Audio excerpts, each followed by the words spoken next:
ചരിത്രാന്വേഷകൻ എന്ന നിലയിൽ ഈ സനാതനധർമ്മം വേണമെന്ന് മനസ്സുകൊണ്ടെങ്കിലും ആഗ്രഹിക്കുന്ന ഒരു വിഭാഗത്തോട് അതിൻ്റെ ആ ഒരു തിക്തഫലം എന്താണ് എന്ന് അവർക്കൊന്ന് തുറന്നു കാട്ടാൻ എന്തെങ്കിലും അതുമായി ചരിത്രത്തിൽ എന്തെങ്കിലും അത്തരം കാര്യങ്ങളുണ്ടോ?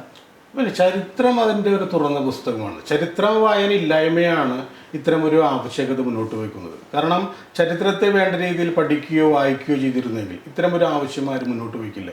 നമുക്കറിയാം, ഈ തിരുവിതാംകൂറിൽ രണ്ട് കാര്യങ്ങളാണ് ഞാൻ ഇതിൽ പറയാവുന്നത്. മെയിനായിട്ട് ഈ തിരുവിതാംകൂറോട് ബന്ധപ്പെട്ട് വരുന്ന നമ്മുടെ മാർത്താണ്ഡവർമ്മയുടെ ഒത്തിരി ചെയ്തികളെ പറ്റി നമ്മൾ കഴിഞ്ഞ പലവട്ടം നമ്മൾ സൂചിപ്പിച്ചാണ്. അദ്ദേഹത്തിൻ്റെ പാപങ്ങൾ അല്ലെങ്കിൽ ജനങ്ങളെ സ്വന്തം ജനങ്ങളെ, സ്വന്തം നാട്ടിലുള്ള ജനങ്ങളെ നല്ല രീതിയിൽ അദ്ദേഹം അല്ലെങ്കിൽ വളരെ ക്രൂരമായിട്ട് അദ്ദേഹം കൊന്നിട്ടുണ്ട്. അപ്പോൾ അദ്ദേഹത്തിന് നിന്ന് തോന്നുന്നുണ്ട് അതിൻ്റെ പാപപരിഹാരം വേണം. അതിൻ്റെ ഭാഗമായിട്ടാണ് 1746 ഈ ജ്യോതിഷികളുടെയൊക്കെ തീരുമാനപ്രകാരം അദ്ദേഹം ഈ പറയുന്ന 1746 15 കുട്ടികളെ, ആൺകുട്ടികളെയാണ് പിടിച്ചുകൊണ്ടുവരുന്നത്. അദ്ദേഹത്തിൻ്റെ നിർദ്ദേശപ്രകാരം ഈഴ വിഭാഗത്തിലുണ്ട്, നാടാർ വിഭാഗത്തിലുണ്ട്, മുക്കോ വിഭാഗത്തിലുള്ള അങ്ങനെ ആ 15 ആൺകുട്ടികളെ കൊണ്ടുവന്നിട്ട് കുറേ പൂജാകർമ്മങ്ങൾ നടത്തുന്നു. അതിൻ്റെ ഭാഗമായിട്ട് കുറേ ഈ ചെമ്പ് തകിടുകൾ അവരുടെ ശരീരത്തിൽ ബന്ധിപ്പിക്കുന്നു. അതിനുശേഷം കിഴക്കേക്കോട്ടയിൽ, തിരുവനന്തപുരത്ത് കിഴക്കേക്കോട്ടയിൽ കൊണ്ടുപോയി കിഴക്കേക്കോട്ടയുടെ 4 ഭാഗങ്ങളിൽ അതിരാവിലെ തന്നെ പൂജാകർമ്മങ്ങളോട് ബന്ധപ്പെടുത്തി ഇവരെ കുഴിച്ചുമൂടുകയാണ്, ജീവനോടെ കുഴിച്ചുമൂടുകയാണ്. അപ്പോൾ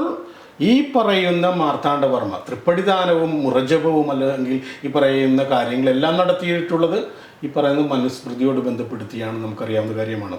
ആ മാർത്താണ്ഡവർമ്മ തന്നെയാണ് ഈ പറയുന്ന സനാതനധർമ്മത്തിൻ്റെ വക്താവെന്ന് നമ്മൾ പറയുന്നത്. ഈ മാർത്താണ്ഡവർമ്മ തന്നെയാണ് ഈ പറയുന്ന 15 ബാലന്മാരെ നിഷ്ഠൂരം കൊല ചെയ്ത് അവിടെ കുഴിച്ചിട്ടത്. അവിടെ ഒരു കാര്യമുണ്ട്, ഈ കൊലപാതകത്തിൽ ഈ 15 പേരിൽ ഒരു നായർ വിഭാഗത്തിലെയും കുട്ടിയെ നമുക്ക് കണ്ടെത്താൻ പറ്റില്ല.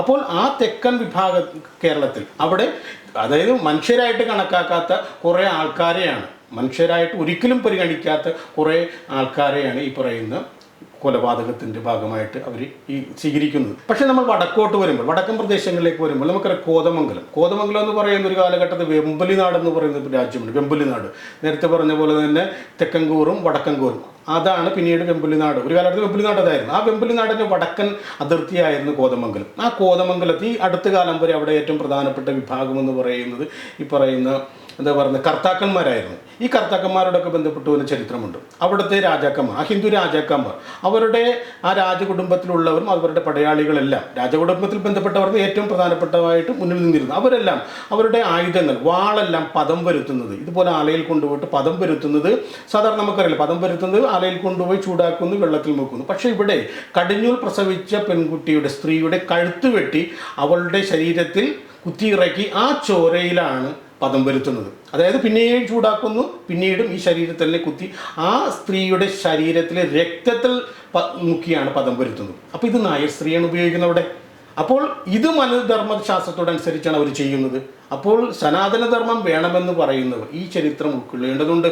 കാരണം ഒരു സമൂഹത്തിൽ നിലനിൽക്കുമ്പോൾ തെക്കൻകേരളത്തിലേക്ക് വരുമ്പോൾ നായർ സമൂഹത്തെ സംബന്ധിച്ച് അത്യുന്നതമായ ഒരു കാലഘട്ടം അല്ലെങ്കിൽ വലിയൊരു വളർച്ചയുടെ കാലഘട്ടത്തിൽ നിന്നുകൊണ്ടാണ് അവർ സനാതനധർമ്മം വേണമെന്ന് പറയുന്നത്. പക്ഷേ തെക്കൻ കേരളത്തിൽ നിന്ന് മാറി വടക്കൻ കേരളത്തിലേക്ക് വരുന്ന ഇതേ വിഭാഗം തന്നെ ഈ പറയുന്ന തിന്മകളുടെ അവരുടെ ഒരു ഏറ്റവും പ്രധാനപ്പെട്ട ഭാഗമായിട്ട് മാറിയിട്ടുണ്ട്. തിന്മകൾ ഏറ്റുവാങ്ങേണ്ട ഒരു വിഭാഗമായി മാറിയിട്ടുണ്ട്. ഇതെല്ലാം സനാതനധർമ്മത്തിൻ്റെ മൂല്യങ്ങൾ കൊണ്ട് തന്നെയാണ്. അപ്പോൾ ഇത്തരം കാര്യങ്ങൾ സമൂഹത്തിൽ നിലനിൽക്കുമ്പോൾ സനാതനധർമ്മം എന്ന് പറയുന്ന അധികാരമുള്ളവന്, ജാതിയുമായി ഉന്നതിയിൽ നിൽക്കുന്നവർ എന്തും ചെയ്യാനുള്ള സമ്മതം നൽകുന്ന ഒരു നിയമമാണ് ഈ പറയുന്ന ധർമ്മം എന്ന് പറയുന്നത്. അപ്പോൾ അതിന് തുടക്കമുണ്ട്. ആ തുടക്കം എന്ന് പറയുന്നത് നമുക്ക് ഇവർ പറയുന്ന രീതിയിൽ എന്താണെന്ന് പറയാൻ പറ്റിയിട്ടില്ല. എന്തുകൊണ്ടാണ് ഇങ്ങനെ പറയാത്തത്? അത് ദൈവികമാണ് സ്ഥാപിച്ചെടുക്കാൻ വേണ്ടിയാണ്. തുടക്കമുണ്ടാകുന്നത് എപ്പോഴും മനുഷ്യ സൃഷ്ടിയിലാണ്.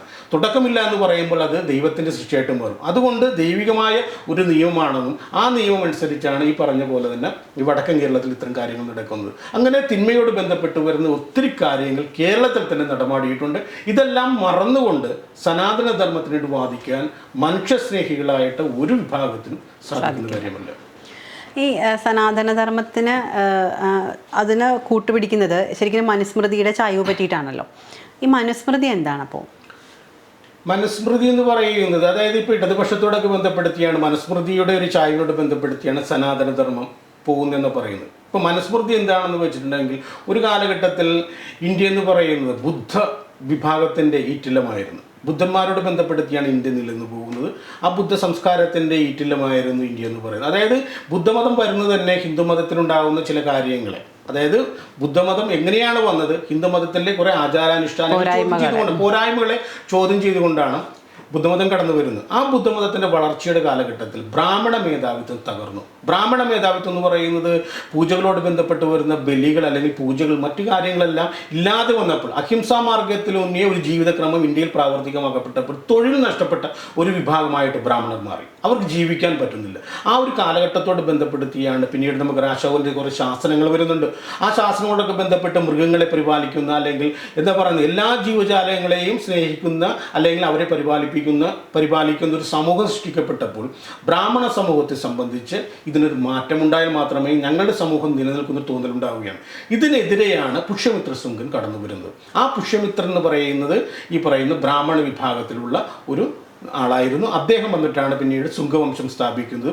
അതിൻ്റെ ഭാഗമായിട്ട് ഒത്തിരി ഈ ബുദ്ധമതത്തോട് ബന്ധപ്പെട്ട് വരുന്ന ഒത്തിരി ആൾക്കാരെ കൊല്ലുന്നുണ്ട്. ആ ആൾക്കാരെ കൊന്നതിൻ്റെ ഭാഗമായിട്ട് പിന്നീട് ഹിന്ദുക്കളോട് ബന്ധപ്പെട്ട് വരുന്ന ഒരു ഭരണക്രമം ഉണ്ടാക്കുകയാണ്. അപ്പോൾ സ്വാഭാവികമായിട്ടും എന്താണ്, ബ്രാഹ്മണനോട് ബന്ധപ്പെട്ട് വരുന്ന ചെയ്തികളെ മഹത്തരമായിട്ട് വ്യാഖ്യാനിക്കാനും രേഖപ്പെടുത്തേണ്ട ആവശ്യതയുണ്ടെന്ന് അദ്ദേഹത്തിന് മനസ്സിലാക്കുകയാണ്.